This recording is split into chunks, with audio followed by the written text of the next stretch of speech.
Hello दोस्तों, स्वागत है आप सभी का इस वीडियो में। This video is the foundation series का वीडियो, जहां पर हम CAIIB एग्ज़ाम के जो कंपोनेंट्स हैं, कंपलसरी कंपोनेंट्स, उनके इम्पॉर्टेंट टॉपिक्स को डिस्कस करते हैं। Along with that which type of question can be asked from this topic, ये चीज़ भी देखते हैं। Okay, in this session bank financial management, उसका मॉड्यूल है chapter 5, facilities to exporter and importer.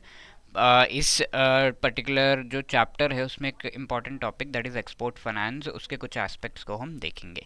Before moving ahead, let me just remind, अगर आप लोग CAIIB 2024 एग्ज़ाम की प्रिपरेशन कर रहे हैं नवंबर साइकिल का, तो you should definitely consider guidance. And हमारे एडूट ऐप ने मास्टर कोर्स लेकर आए हैं फॉर यू, जहाँ पर चारों components as well as individual components के आपको शॉर्ट रिकॉर्डेड वीडियोस, 15-15 मिनट्स के शॉर्ट वीडियोस हैं जो आप इजीली कवर कर सकते हैं within break time, travel time.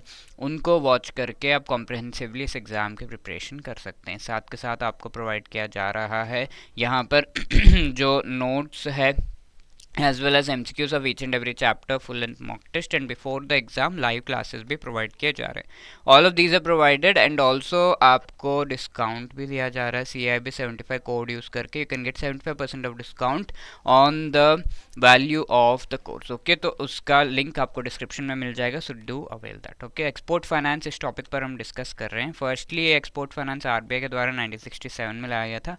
Export finance यानी कि शॉर्ट टर्म के लिए बैंक जो एक्सपोर्टर्स हैं उनको फाइनेंस करता है। ठीक है, ये फाइनेंस कब, जब एक्सपोर्टर्स ने शिपमेंट नहीं करी है उससे पहले अगर करता है तो प्री शिपमेंट कहते हैं, एंड अगर शिपमेंट करने के बाद, गुड्स शिपमेंट करने के बाद अगर करी है तो पोस्ट शिपमेंट कहते हैं। तो प्री शिपमेंट, पोस्ट शिपमेंट। इसके साथ साथ ये जो प्री शिपमेंट है इसे पैकिंग क्रेडिट लोन भी कहा जाता है, बिकॉज इनिशियली पैकिंग वगैरह मैन्युफैक्चरिंग इससे related. And post shipment export finance कहा जाता है, जो पोस्ट शिपमेंट वाला क्रेडिट है। ठीक है, तो ये डिफरेंट टाइप्स ऑफ क्रेडिट हमने देख लिए। अब प्री शिपमेंट में there are two kinds, that is one is export packing credit and the other government receivables, जिसे ड्यूटी ड्रॉबैक कहते हैं। ठीक है, तो जैसे नॉर्मल क्रेडिट लोन दे दिया बिफोर द शिपमेंट, वो एक है।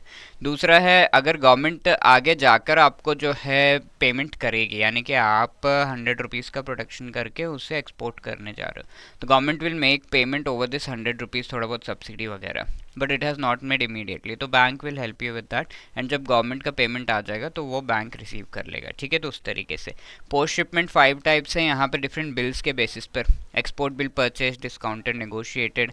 कलेक्शन बेसिस पे जो बिल्स है, कंसाइनमेंट बेसिस पे, अनड्रॉन बैलेंसेस, ड्यूटी ड्रॉबैक के अगेंस्ट पे आपको जो है पोस्ट शिपमेंट फाइनेंस प्रोवाइड किया जाता है। तो इस सेशन में हम कुछ pre shipment finance related discussion करेंगे।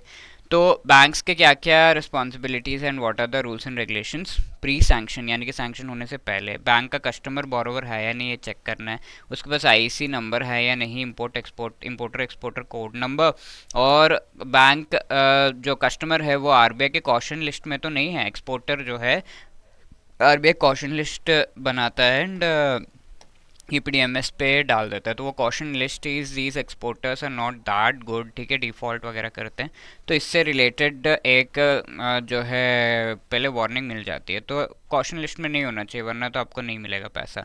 स्पेसिफिक अप्रूवल लिस्ट ECGC के द्वारा दिया गया, तो यहाँ पर इंश्योरेंस, इस चीज़ से रिलेटेड इंश्योरेंस वगैरह फैसिलिटीज़ ECGC प्रोवाइड करता है। तो स्पेसिफिक अप्रूवल लिस्ट आर दोस्त जिनको एक्चुअली ECGC के फैसिलिटीज़ लेने के लिए स्पेसिफिक अप्रूवल की रिक्वायरमेंट है फ्रॉम ECGC, बिकॉज वो पहले इनका ट्रैक रिकॉर्ड सही नहीं रहा है। और साथ के साथ देखना है बैंकों की ऑर्डर एग्जीक्यूट करने का कैपेसिटी एक्सपोर्टर का है या नहीं, KYC करना है, टर्नओवर, कॉस्ट ऑफ इनपुट्स वगैरह देखकर डिसाइड करना है कि उनको लोन देना है या नहीं। साथ के साथ ये लोन जो FOB वैल्यू है, यानी कि फुट ऑन बोर्ड वैल्यू, जो गुड्स चढ़ाने के बाद, शिप पे चढ़ाने के बाद जो वैल्यू बन रही है, ठीक है, वहाँ तक लाने तक की जो वैल्यू है गुड्स की, जितना पैसा लगा है गुड्स का, उस वैल्यू पे ये फाइनेंस दिया जाता है। तो FOB वैल्यू जो है नॉर्मली हमारे पास CIF और पूरा जो कॉस्ट है वो रहता है, विच इज़ द CIF। ठीक है, CIF कॉस्ट वगैरह होता है तो CIF वैल्यू का 13 to 14% डिडक्ट करके हम FOB वैल्यू कैलकुलेट करते हैं। If it is through water, अगर एयर के थ्रू जा रहा है तो 25% डिडक्ट करते हैं। ठीक है, एंड FOB वैल्यू कैलकुलेट करके उसके ऊपर आपको फाइनेंस दिया जाता है। इसके अलावा इफ़ इसे टाइम लिमिट जो है 180 डेज़ का है, इससे ज़्यादा नहीं आपको फाइनेंस फॉर दैट मिलेगा। और साथ के साथ इसका एक्सटेंशन 360 डेज तक ही मिल सकता है, बैंक दे सकते हैं। 360 डेज के बियॉन्ड है तो जो कंसेशनल रेट पे फाइनेंस दिया जा रहा है, कंसेशनल रेट नहीं हायर रेट पे आपको दिया जाएगा। MCLR के बेसिस पे इंटरेस्ट रेट है ये फाइनेंस का। और debt equity ratio, margin and security, ये सारी चीज़ों से रिलेटेड बैंक्स अपने हिसाब से थोड़ा ऊपर नीचे करके डिसाइड कर सकते हैं कि लोन देना है या नहीं। और साथ के साथ in total post pre shipment stages में कितना कितना फाइनेंस चाहिए, उसके बेसिस पे ये प्री शिपमेंट लोन दिया जाना चाहिए। पोस्ट सैंक्शन बैंक को चेक करते रहना है कि जो यहाँ पर has been availed by the exporter against the same order LC from any other, किसी और बैंक से भी लिया हुआ है क्या। साथ के साथ अगर किसी और से बैंक से लिया हुआ है तो उसके डिटेल्स नोट होना चाहिए ऑन दैट पर्टिकुलर LC के ऊपर कि हाँ ये अदर डिफरेंट बैंक से इसने लोन वगैरह ले रखा है। तो LC से बैंक को पता चल जाए कि हाँ इसने दो डिफरेंट बैंक से ले रखा है, एंड रीपेमेंट में इसको शायद दिक्कत आए नहीं आए, जो भी है बैंक डिसाइड करे।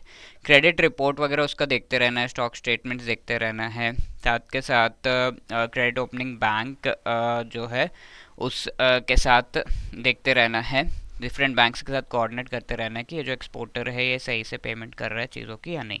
रूल्स एंड रेगुलेशन इससे रिलेटेड क्या है बैंक को पता होना चाहिए। Export credit insurance banks hold turnover packing credit, ये क्रेडिट के तहत अगर बैंक्स को हेल्प मिल रही है कि इन्होंने एक्सपोर्टर को तो क्रेडिट प्रोवाइड किया है और इसके ऊपर बैंक्स जो है ECGC से हेल्प लेते हैं कि हाँ ये एक्सपोर्टर को मैंने लोन प्रोवाइड किया है तो आप मुझे दे दो, तो इस काइंड ऑफ फ्री फाइनेंस है। तो बैंक्स अगर ये इसके तहत हेल्प ले रहे हैं तो they have to inform ECGC कि इस तरह का उन्होंने काम किया है, इंडिया इन्फॉर्मेशन 30 डेज़ के अंदर ECGC तक पहुंचना चाहिए। ठीक है, इसके साथ साथ जो बिल्स है जैसे ही एक्सपोर्ट हो गया, ठीक है, प्री शिपमेंट है तो एक्सपोर्ट होने के बाद वो लिक्विडेट हो जाना चाहिए। ठीक है, सैंक्शन नहीं भी हुआ है तो लिक्विडेट कर दो, ख़त्म कर दो। गुड्स शिप हो गए हैं तो इस तरह का प्री शिपमेंट लोन जो है नहीं दिया जा सकता। और अगर एक्सपोर्ट हो ही नहीं रहे हैं तो पीनल रेट्स लगेंगे। ठीक है, जो वापस पैसा करेंगे उस पर बहुत ज़्यादा हाई रेट लगेगा। ऑपरेशनल फ्लेक्सिबिलिटी यहाँ पर रखनी है banks with respect to liquidation, and कोई और एक्सपोर्ट प्रोसीड से उनको कंसिडर करते हुए आपको इन चीज़ों में घुसना है। ठीक है, this is a homework question with respect to pre shipment finance facility covered under export credit finance of ECGC, bank should inform ECGC within dash days, कितने डेज में इन्फॉर्म करने पर ECGC will be responding, what is the right answer over here. Okay, let me know the answer in the comment section, and if you have any other queries 8146207241 ये हमारा number है, and hello@edutap.co.in पर आप हमें जो है mail करके अपनी क्वेरीज रिजॉल्व करवा सकते हो। All the best, thank you.